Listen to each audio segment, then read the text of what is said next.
Welcome into our This Week in Missouri Politics Midweek Update. It is like it's Christmas Eve week on the election calendar. I am joined by one of the best dudes in the entire Capitol, Jacob Shelp. Thank you so much for making the time. Folks are going to recognize you from around the Capitol. They're going to recognize you from Wake Up Mid-Missouri. They'll recognize you from Lincoln Huff's office. Yeah. Now the Schaefer team, right? Schaefer team, correct. Yeah, there's a few different places you'd probably recognize me from.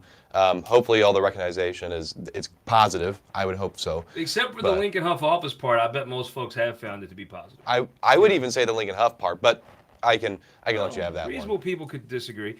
But I also have a running tally here. I've got a list of people, 20 people on my list that could be governor. It's a little Republican weighted, but because a lot of them are younger, it's not as Republican weighted as you might think. My top person on my list of people that I actually know that have a good chance of being governor in my lifetime, Jake Vogel.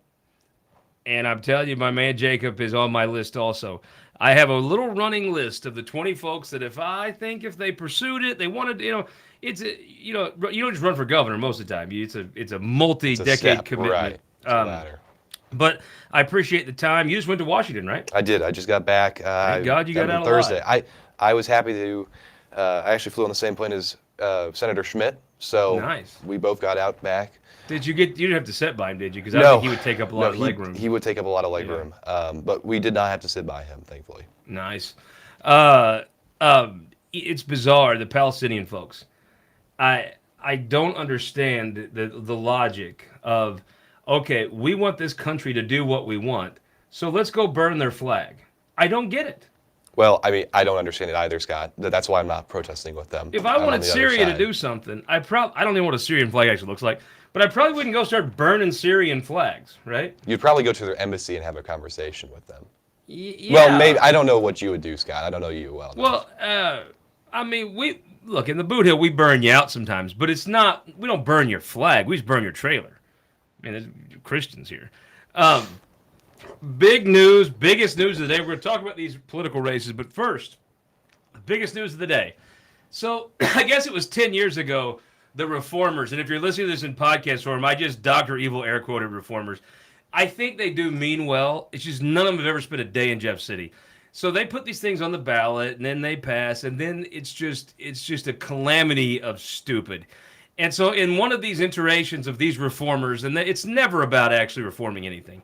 It's always about some political advantage, So in one of the iterations, they took people that work for the state and said, okay, you have to wait 2 years to go apply your trade. And so for legislators, I get it. Fine, that's what you want to do.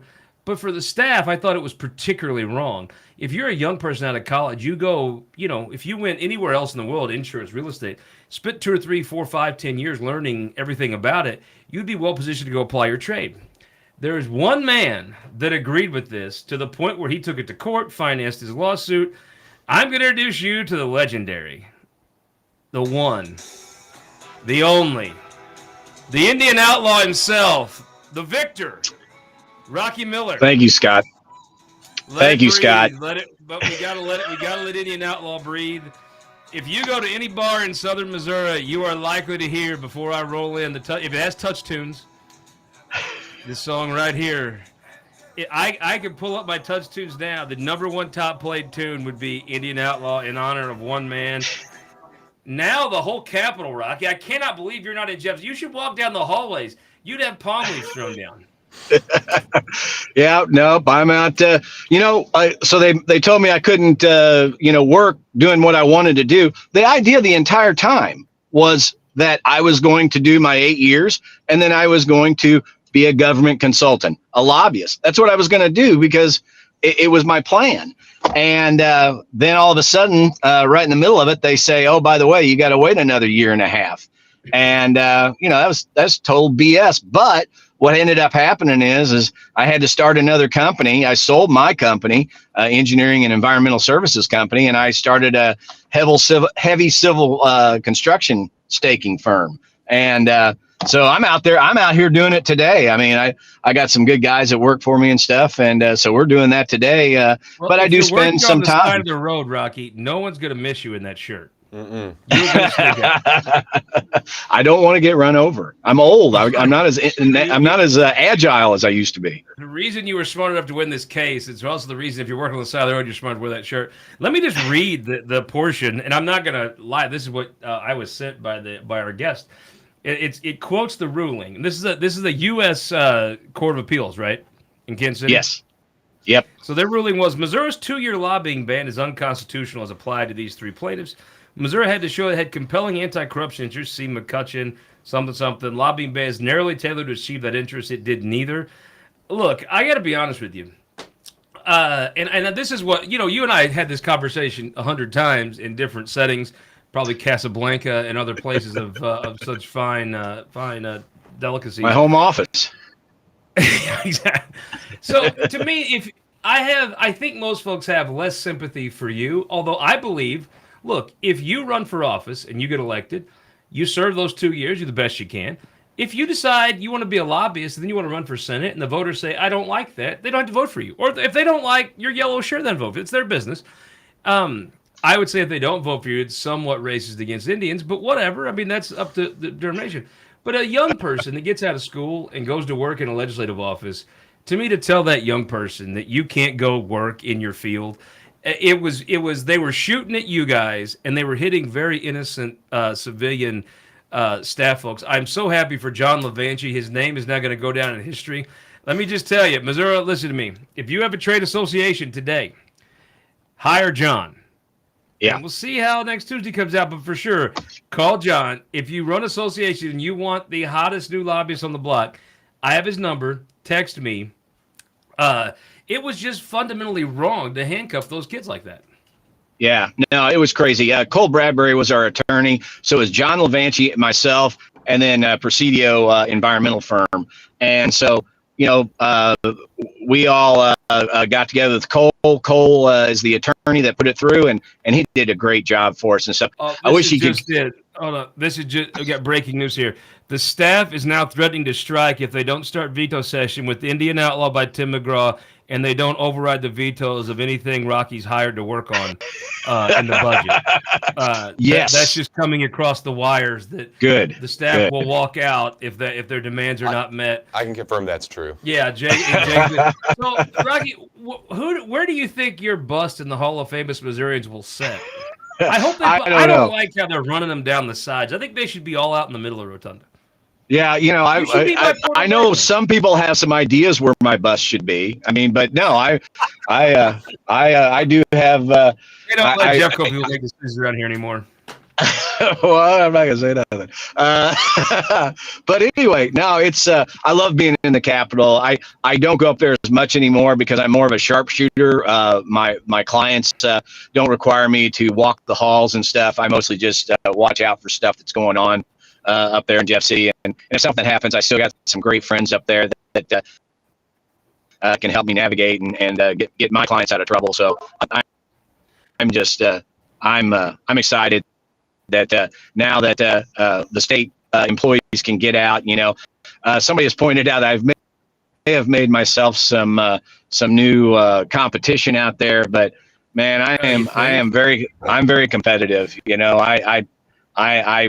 I feel very good about my skills and my knowledge, and always have. And so that doesn't bother me. I'm just glad that people that want to do a job can do a job, and they're not handcuffed by some stupid law. Well, it's just briefly. Obviously, you're in the engineering field. No better engineers up there in the great Northwest. United Fiber, one of the absolute folks in the co-op bit world that does it right. And Rocky, the official patron saint of all staffers. If you were going to come to town, right, and you were going to stay overnight, where's the one hotel you want to be in? Oh, I think it's Courtyard, isn't it? Oh, man. I mean, look, Randolph, that was an endorsement. I'm going to tell you. You got your money's worth today right there, baby. Seriously, Rocky, you're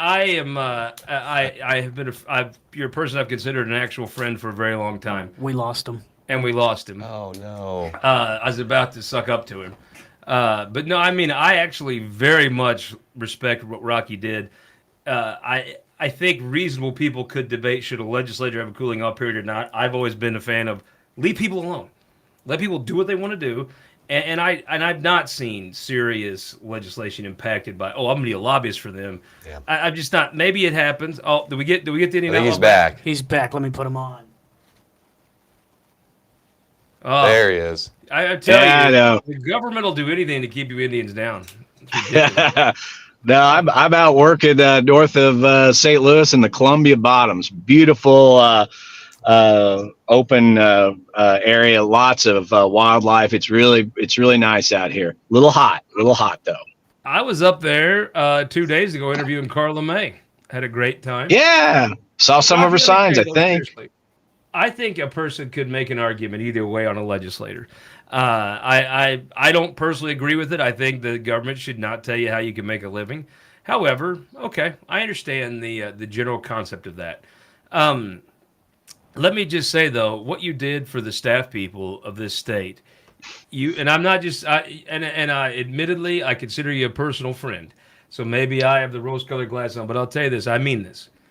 People like myself that were a staffer in that building and dedicate years to that legislature, I think you not only made it fair for them to go apply their trade, I also think the quality of staff person is going to go up because it now is an easier entry into a lucrative world. Not everybody has rich family that can just, oh, you're done being a staffer? Oh, let's send you to law school now or whatever. You opened up a venue to success for some people, and I mean this. I mean this very deeply. I think you did a very good thing for the state of Missouri, and on behalf of the entire state, I give you a Stein of Knowledge cheers. Thank you, Rocky. What you did was a big deal. Thank you very much, Scott. Thank you. Hey, bud, I'll let you get back to actually working. That was Rocky Miller, the Indian outlaw, the patron saint of all legislative staffers, kind enough to join us here in the Midweek Update. Jacob, you've seen it from all sides. Yeah. It's just simply not right. I mean, I think you and I could argue, and I could take your side. I could take either side if Sure. the legislator have a cooling off period. Fine. I did not see people leave to go do things that were somehow, I didn't see that. Yeah.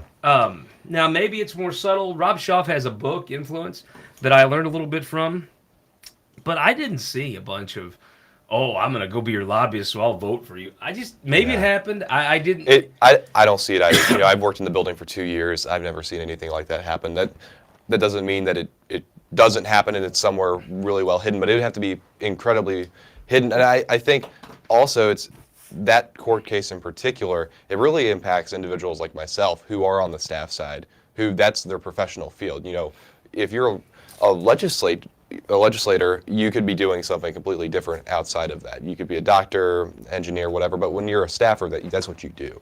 So I just kudos, big shout out to John Levanchi too. Yeah. Good for him. If you're a lobbyist or if you're an interest group or if you're on a PAC board or the legislative committee, if I'm you right now, I'm calling my association director and saying, tell me more about John Levanchi. And hopefully this frees up. And again, I do think a reasonable person could argue the legislative part. Yeah. I just do not think you can argue that a staff person, I mean, at the end of the day, you worked in Lincoln Huff's office, right? The decisions were his. Yeah, absolutely. Number one, I don't think that you rise to a serious government position very often if you're the kind of person that's going to do stuff because of you might get a job later. That has a way of, Cindy O'Loughlin is not doing anything so she can parlay to a job. People see through that. Yeah, it doesn't work. Those people, I'm saying, they do get elected. I'm not saying that. They don't rise to positions where they can really impact legislation consistently. The system just kind of weeds them out. Right. However, I do think there's a keen interest I think it'll help get better staffers. Absolutely. It'll improve the legislature. 100%. And it's just fair. It's just a fair thing. I mean, there's so many people I can think of right now that absolutely should have the chance, if they want to parlay their job that makes very little money into a comfortable career and living. And I tell you what, I'm going to do my part to make sure that everybody in town that works in that legislature knows Rocky Miller is somebody they owe a beer to.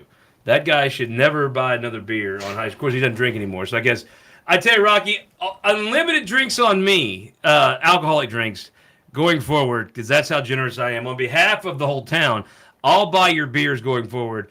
It's the perfect time because he no longer drinks. Right. So it just works.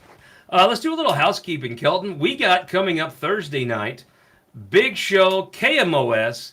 You can see it right up here. Let's get Deering's hat out of the way.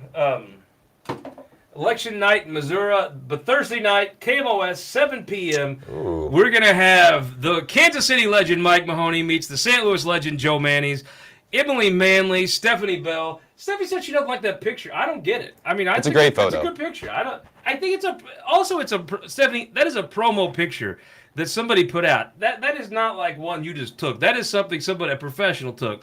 I think it's a great picture. Mahoney's kind of doing his curmudgeon thing. I dig it. That's going to air Thursday night, and I think again Monday night on KMOS here locally. We had a lot of fun with this last year. We're going to tape it. We're not going to tape it from UCM this time. Kelton, I think they're asking you to step up. You got this?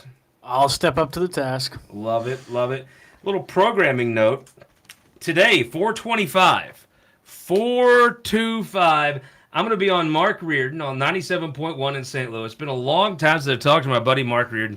We're going to talk all things hogs, dogs, and logs.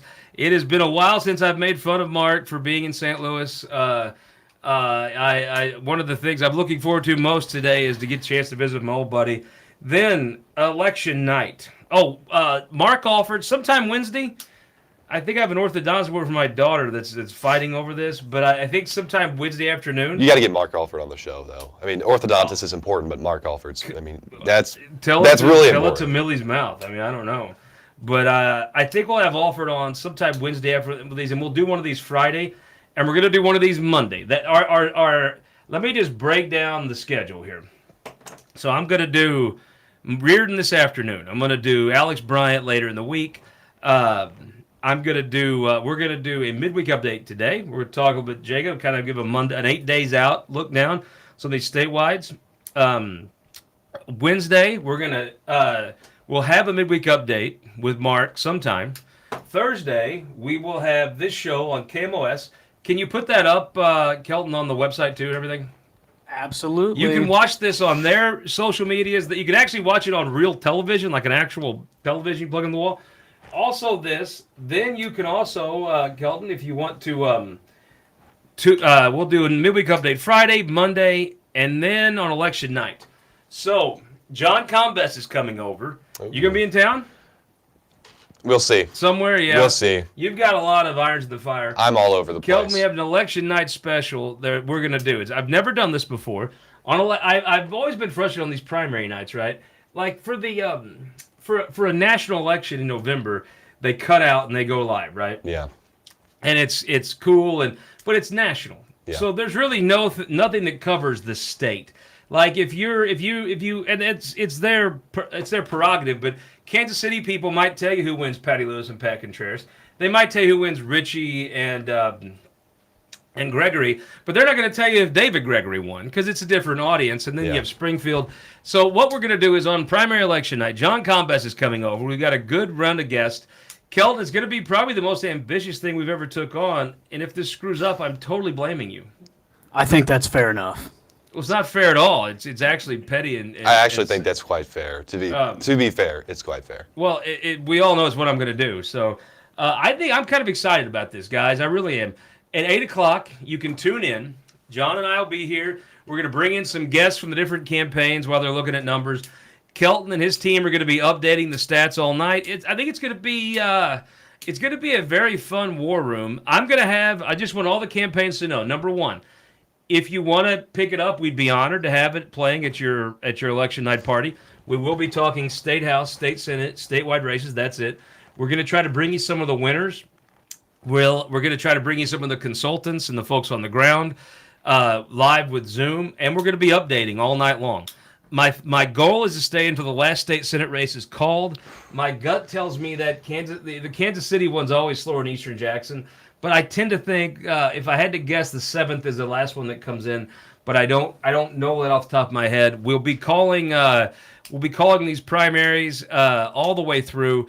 The big board we'll have it heavy with races. We're going to give you updates. So if you want to set and refresh SOS, that's great. If you want our commentary, which we'll try to have, we'll take it. It'll be a mix between the TV show, which we try to take semi-seriously, and our web show here, where we try to have a good time. It's going to be somewhere in the middle of that, but you're going to see graphic updates. Kelton, do we have the ticker? Yes, but our ticker works. throw it up. Let's see what it says. You're watching this live.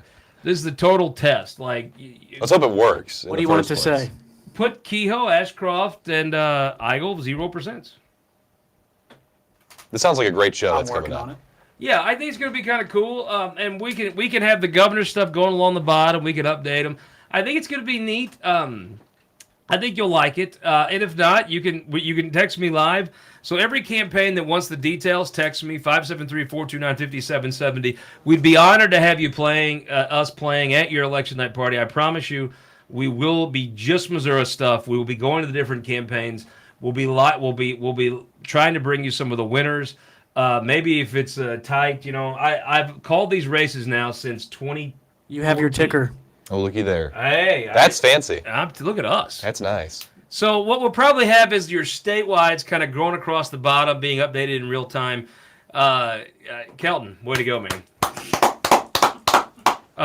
Let's talk a little politics, Jacob. Yeah, let's do it. Now that we've got all of our programming stuff out of the way. Just as important. So the governor's race. Yep.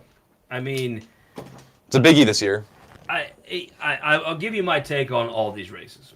I think that in 2016, you could feel Greitens pull away the week after the 4th of July. I agree You with that. You didn't see it because polling's a lagging indicator, but you could trace back and see those numbers where he was 100%. ahead by the 4th, and he started to pull away soon after, and won by a comfortable margin in a 4-way race.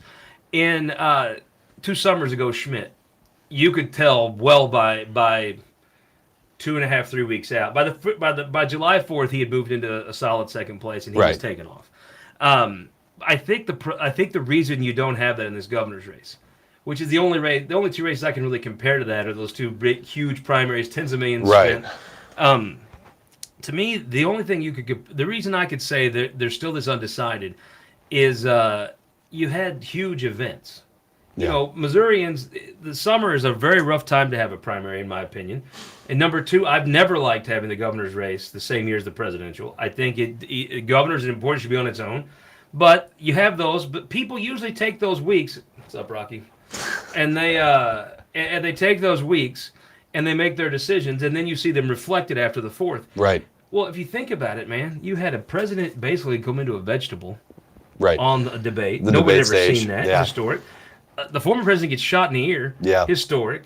The current president quits.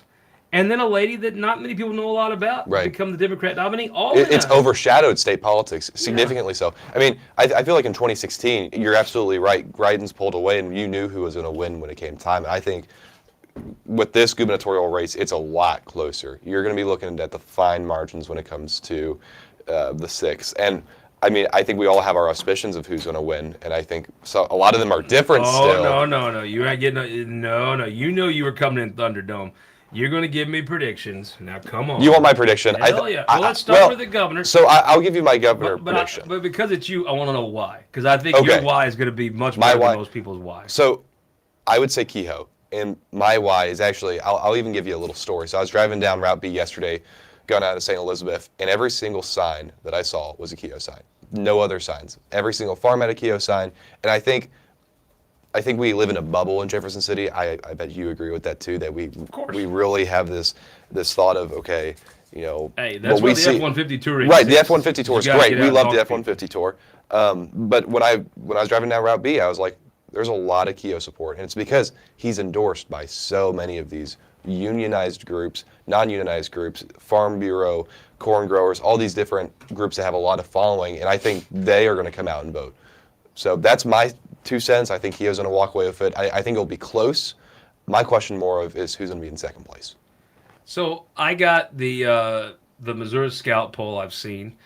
I just want to stop right now. You don't have to text me. I understand if you were in the Eigel or Ashcroft campaigns that Remington is owned by Jeff, and Jeff owns Axiom, and I get it. And I remember the Holly Raider Swan and the Esslinger Robert Ross. I get it. No pollster's perfect. Every pollster's conflicted. I don't know what to tell you. I happen to think Remington does a good job, especially on a Republican primary, which would make sense. That's their forte. You could. I like to sort this. I'll sort it. I'll source where the numbers are coming from. You can take them for what they will. It shows Ashcroft Kehoe tied at 29 and Eigel at 18. Yeah. I have seen, God, I'm up north of 10 polls in the last 6 or 7. In the last 5, since Wednesday, I've seen 10 polls, including this one. My gut of where this race is you do have Kehoe touching 30. Yeah. You have Ashcroft that got knocked down to around 20. He's back up to you could convince me 27, 28. Right. Eigel was coming up, but he was coming up from 5'6". Sure. He got up in the mid-20s. Kehoe's knocked him back down to the low 20s. But I guess my thought on how do they win, Mike Kehoe, whack-a-mole, just keep Keep knocking them down. Whatever Yep. day one of them's polling well, he sends the email, okay, switch it to the Eigel. Right. Well, and that's the hard part for the Kehoe campaign is that you're not just running against Ashcroft, you're not just running against Eigel. You have to kind of push them both down. Ashcroft's big blunt effort seems to be against Eigel, at least from what I've seen. I don't even know what the Eigel's campaign, well, I don't know what they're doing, but I know the Kehoe campaign, the mailers that I get, really are targeting both of them. So they're really, I wouldn't say they're scared of both of them. I think they understand that both of them are a threat to the campaign. Well, I mean, it makes sense if they're running scared, they'd be smart. So my take would be that if you're Ashcroft, you're hoping Kehoe gets hit enough and those voters fall.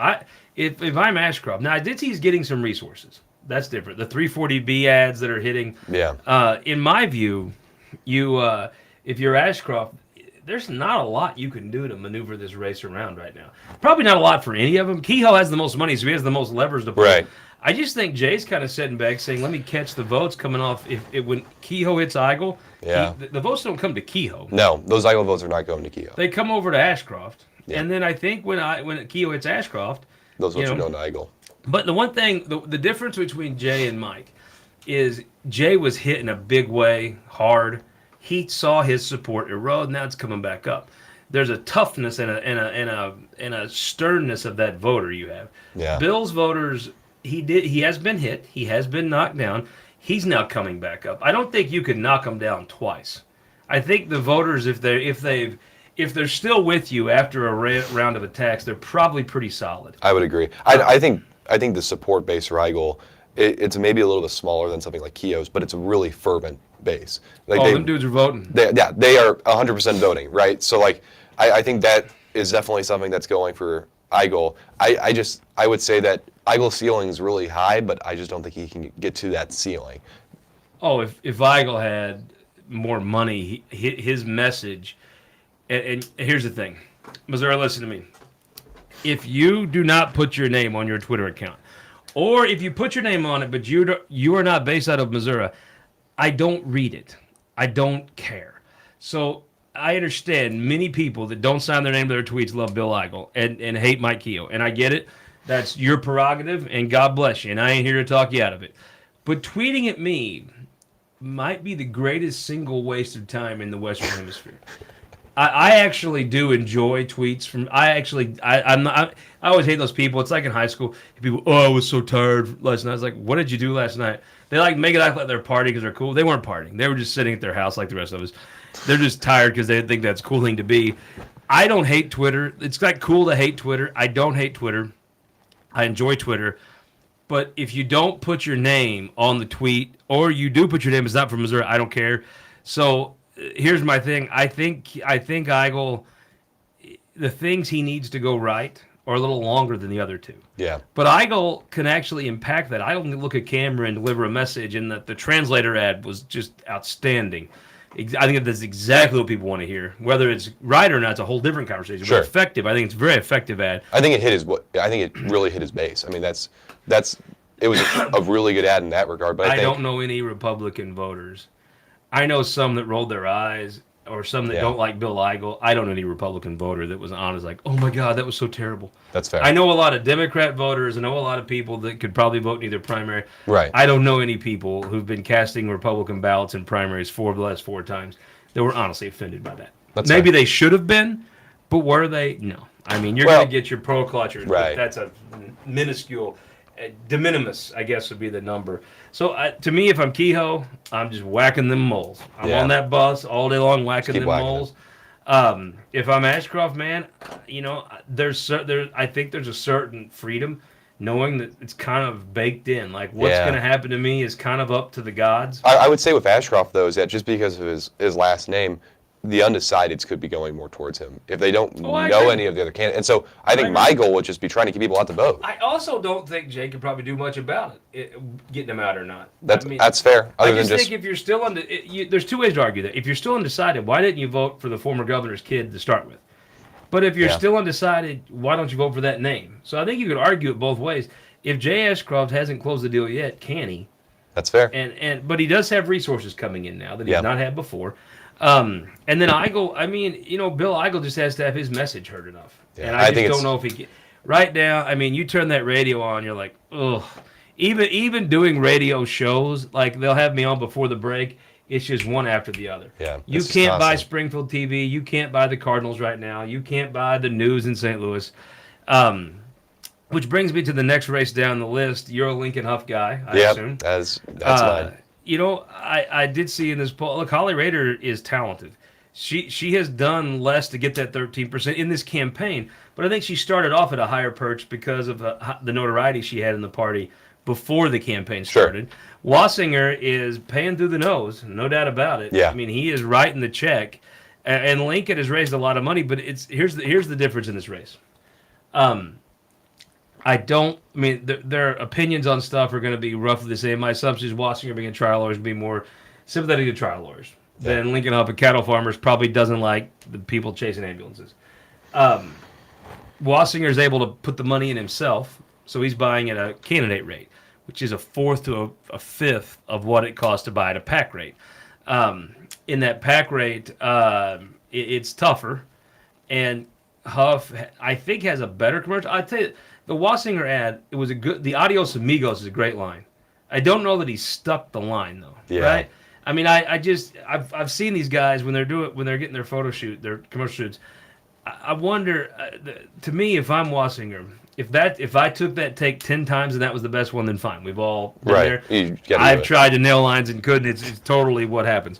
But I wonder if I've seen it sometimes. They're trying to hustle you out there so fast. Did they give him 3, 4, 5, 10 takes at that? Because I think Adios Amigos line is a great line. I don't know that David stuck the line well enough to get the maximum benefit out of it. I don't know if they're sticking the campaign per se as well, because what I'm hearing and seeing, especially being from Columbia, is I don't see any Wassinger signs. They don't really have a ground game, and obviously I don't think he bought signs. Right, his polling is pretty good. If that indication is correct, it's a pretty good site, especially with no ground game.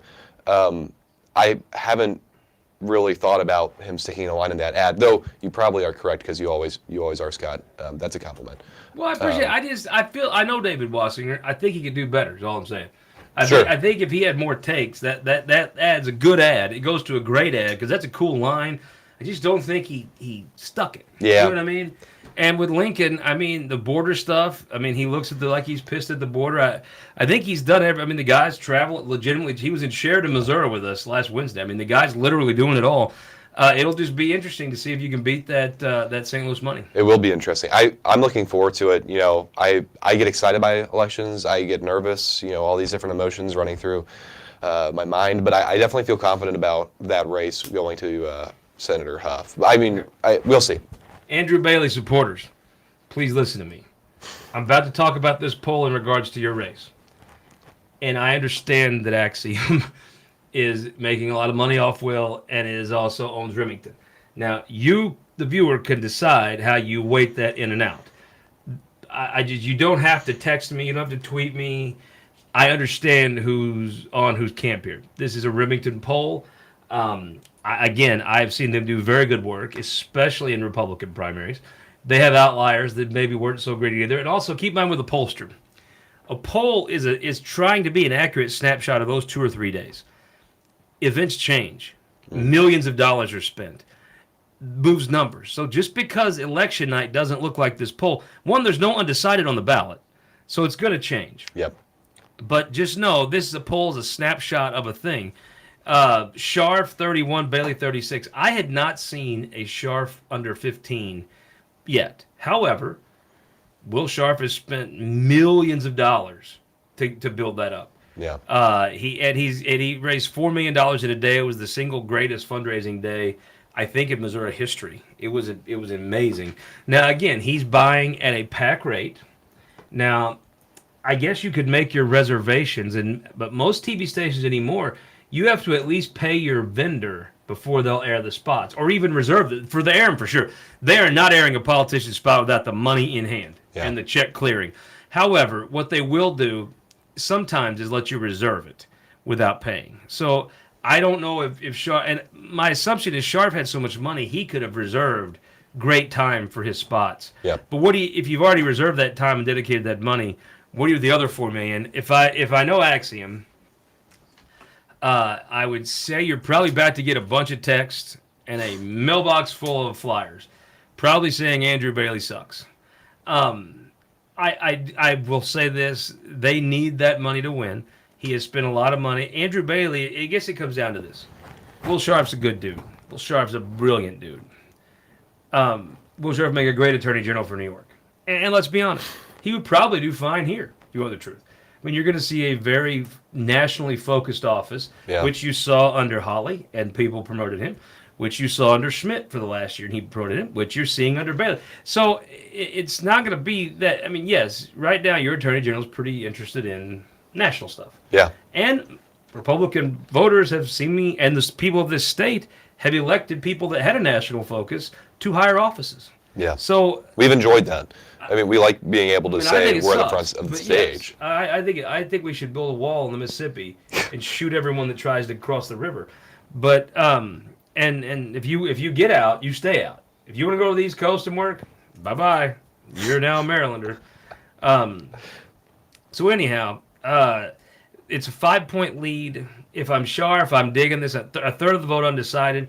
That part's a little odd, but again, people haven't had a chance to make their mind up. If I had to guess, the margin of error on this poll is probably 4. I would say that is probably on the outside, but again, the most important thing with these races is momentum. Yeah. I think momentum is, if you're down 20, that's one thing. But if your race is in single digits with a third of us, I'd rather have momentum. And I'd say Sharp can make a very good case he has momentum. At the end of the day, I just wonder, why do you fire a war hero? Right. I think that's the hard part is like, especially, Keogh's endorsed Bailey. Bailey has a lot of support going for him, and he's already in office. I think that's the hard part is that I think the question is, has Bailey done something that really is worth replacing him for? So with that said, the Secretary of State race is funny. So in this poll, That's a fun race. The poll, I've seen some polls that show Mary Elizabeth and Mike Carter up like at 10. Yeah. I mean, this poll has Scholler and Hoskins at 11. I would believe Scholler's at 11. Shane's got a good base down there. Plocker, who spent the most money, at 5. Mike Carter, who I think has just sent some voicemails out, is at 8. Jamie Corley, I like that Jamie Corley. She's at 5. Valentina Gomez is, before you ask. Denny Schwadron's at 2. Not saying that negative inserts that people don't understand don't work, but this poll's saying that. It's Scholler and Hoskins, which the better Eigel does. I mean, Eigel could lose that race by 10 points, transfer 80% of his voters to Denny Hoskins, and he'd win. Yep, down ballot vote. That would absolutely be possible. Valentina Gomez is interesting. I'm blocked. I watched all the videos. I thought the videos were hilarious. Yeah. I'm somehow blocked. I don't even know what I did. She blocked you? Oh, totally blocked. Yeah, no kidding. I was serious. Scott, I'm so sorry. I know. That's heartbreaking. And here's the thing. Like, they don't tell you exactly why you're blocked. No, they just block you. So, I guess I don't know what I did. Maybe it's just preemptive. Maybe I just love America too much. Well, that's... Valentina, yeah, look at that. Blocked. Wow, we need to get that up on the Twitter page. Yeah, that's true. I might be the only people blocked by Charles Jaco and Valentina Gomez.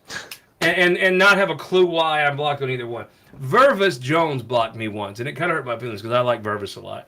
But he unblocked me. He thought I wasn't worried about Twitter enough, or COVID enough, which he was right about. But I believe, I'm sure Vervis did do all the COVID protocols. But I wouldn't be shocked if he fudged a couple, like all of us did. But anyhow, who's going to win Secretary of State race? I mean, I don't even know. I really feel like that's just a dart. Yeah, a dart. My 2 cents, I think Shane Scholler has a good shot. I think he's a really good shot. I better question that. What percentage wins it? Honestly, I think you could get into 15s and still win. Because I think it's just going to be... Oh, if it's 15, he'll win. I absolutely think so. I think there's just going to be such a wide distribution. Honestly, it's going to be a really, I would use the word gross race because it's just going to be so much statistical probability, and I could not be I'm happy I'm not a consultant. I'll disagree with that. I think on election night, the voters will settle on one of these and they'll win by a decent chunk. Really? Oh, we'll see. But that's still a decent chunk. Could be like 24 to Sure. 17. Mike Carter might win. Oh, I think Mike Carter could totally win. Throw him up Mary there. Elizabeth. Mary Elizabeth's the most talented politician on this list. She's at 9. Yeah. Undecided is whooping the hell out of everybody at 42. Well, when you have so many names, it's hard to keep track of all of them. I mean, let's be fair. You don't have any reason you'd even know any of these people. Sure. I mean, unless you're just an internet weirdo, you wouldn't know Valentina, right? Well, she blocked you, so you wouldn't know. Well, her. I'm a double internet weirdo. I'm blocked, and I know who she is. Yeah. I think Carter, Coleman, Plucker spent a lot of money to be at 5, but Shane, if the winner of this race is in a 1, you could convince me Shane could win it if it's in the teens. If it's 15, I think Shane will get 15% of the vote. Yeah, I really do. I do. And it'll be interesting. Oh, by the way, I want to thank my buddy Clyde. Sent me a Dick Gephardt for president in 2000 button. If there's if there's 2 men of my lifetime that should have been president from Missouri, it would be Dick Gephardt and Kip Bond. Those 2 men did more for this state. If you drive down the road, if you drink some clean water, chances are one of those 2 men helped that make it happen. Did you pick an AG winner? I got to write this down. Yeah, you didn't pick. I did not pick AG winner. So you picked Kehoe. I picked Kehoe. And by how much? Oh, that's a hard question. I'd say 5-6 points. I'm gonna put 5. And then you gonna go with Huff? I'd go with Huff. How much? I'd say 6. 6. All right, I'm with you on that. AG, who you picking? I'd go Bailey. And Andrew, by how much? Let's do, I think 4. It's gonna be a little closer. 4. I think it's gonna be a little bit closer. We'll see though. Then SOS, you're picking. Let's pick Shane. Shane, I like that. I like Shane. What a good dude. Yeah. Treasurer, tell me why Vivek doesn't win. I don't think. I mean, honestly, especially with that last poll that was put up by Moscow, I think he was up by 20 points. It was intense. Yeah. So here's the thing about complaining about Remington polls, is okay. You click down through here. They're not showing their governor candidate up. They're not showing their lieutenant governor candidate up. They're showing, I think, a surprisingly close margin with their AG candidate. But that could be accurate, too. I have no reason to argue. They're not, I don't know who they have in the Secretary of State's race. I don't know. Maybe Mary Elizabeth? I said maybe, yeah, that might be it. Well, they're showing her in 3rd, in 3rd.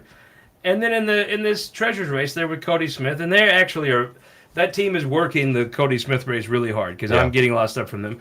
They show him tied for 3rd. So the knock on them that, it's just for their clients. Well, okay. I mean, if you want to think that, I'm not going to sit and argue with you, but this poll is not reflective of them cherry picking their clients. If you happen to work on the Bailey race, maybe you have a beef, but that's about it. I don't know how you argue that Vivek has just outspin them and gets to a 3rd. There's no way you argue anyone else wins that, other than really name recognition wise, is he's leading the pack. I wholeheartedly put Vivek. I think that's right. Lori Rook is going to place well enough. She's going to be set up for something, I think. I think that's a fair assessment. The part of the interesting part is Dave also pulls lobbyists who generally have the worst tone deafness of anyone, and they pick Kehoe 70-30 against the field. So that would make me nervous because those guesses are usually not that accurate. Yeah. So I'm interested to see how it shakes out. Speaking of, we're going to have a guy that endorsed Kehoe, Mark Alford, on the show Wednesday. Wonderful. Going to be fun. I don't know how to argue with any of these. I could give you an argument that the other 2 could win the governor's race, but if I had to guess right or die, I'd probably agree with you about the Kehoe thing. Yeah. Lincoln, I do think voters break for him. I don't know that has Wassinger bought those votes or rented them? And that's a good point. Because there's not a lot on the ground, it's going to be interesting to see. Holly Rader could sneak in. If it turns nasty at the end, she could sneak in. Andrew, I do think, at the end of the day, if voters hear enough about both, they're going to be impressed by both men. I think they may say, well, why would we fire the war hero? Right. What has he They're done? both great guys. I mean, really, I think they both make good AGs. That's legitimate. That was so funny. I've been giving him some shit about going to Harvard. And he's wearing this vest, and he came back with a real snap. I was like, what the hell is he wearing? Because it was hotter than hell Friday. I was down in Willow Springs. I was in Springfield. I was driving back up, and I seen he was in, which I appreciate him being in Southeast Missouri. I do like that. He had a vest on. I'm like, why are you wearing a vest at 100 degrees? Oh, it's my concealed carry vest. I was like, okay, that's funny. Yeah. I like that. We can respect that. We can respect that. So, I tend to think the question is going to be, why do you fire a war hero? Yeah. Is there anything? I mean, if you're a Democrat, easy. He's done a bunch of dumb things that are just illogical. But if you're a Republican primary voter, why do you fire the war hero again? I think the only reason why you would fire the war hero is you didn't know he was a war hero. I think it just comes down to, I just don't know between the two candidates, and Will Scharf, maybe I've seen more about him. And I think that's where the undecided voters come more into play there. Otherwise, I don't know why you do either. Cool. Give me a state senate race that's going to surprise people. That surprised people. Well, I'm wholeheartedly going behind Gregory. I mean, I feel like that's not a surprise to most people, I would say. I think that's a tight race. I would agree. And so maybe then that's my surprise, but I would say Gregory. We're talking about Curtis, right? Yes. I think sure. David Gregory, the voters are going to accept him big time, which I think will happen, or they'll reject him big time. Yeah. I think David wins. I honestly think they'll accept him big time. But Curtis's race is very tight. That is a tight race. I agree with you. I think he's the front runner still, but it's tight. It is. I mean, he's a perfect good old boy for a great community. I have to give a couple shout outs here. Number one, I'm so grateful to anyone that sends me something like this. Dick Gephardt button. I promise you I'm going to have this up. If you maybe give me a little grace until after the primary, but if you come here, you're going to see anything you've sent me. I take it seriously. I appreciate it. This is a bad gift. Someone sent me a mini guitar, which I was told was a ukulele. I do not have musical talents, except for many people have said I'm the greatest karaoke singer. That's a lot. Living karaoke singer, let's be honest, in the Western Hemisphere. I just don't know how to work ukulele. And so thank you for the ukulele. If you have a ukulele out there, they'll keep it. Don't send it to me because I don't actually know. It could take me a lot of Bud Lights before I pick this up and play this. However, I do have a piece of political memorabilia I love. This is a Dan Green sign from his first race, brought to me by Jim Gwinner. Jim, thank you so much. I appreciate this sign a lot. I will keep this. I will store this. I'm very grateful for you sending me that Cole County Judge sign. I love stuff like that. That is an oldie and a goodie. That one's probably 20 years old. Oof. Sam Bushman's the treasurer. That goes back a long ways. I don't actually know how long Judge Green's been in office, but it does go back a while. Although at High Street Pub there is a dollar bill stapled up on the wall that was Green and Judge Beadham, and they had another. There was like Green Beadham or Beadham and Green or something like that, and somebody else. I don't know how it all they were arranged, but their initials are on the dollar bill stapled up there in the wall. That's funny. Jacob, thank you so much for joining us. Yeah, thanks for having me on. You can be around somewhere. Maybe we can grab you on election night. Yeah, for sure. I'll probably be down in Springfield getting excited, so it'll be a good time. If you are in Springfield, could I ask a favor? Lincoln Huff has no ability to work a Zoom. It's just whatever technological abilities Lincoln has, Zoom is a step up. Thankfully, technological capabilities are not usually something that electors think about before voting. But I would say that we definitely need to work on Zooms.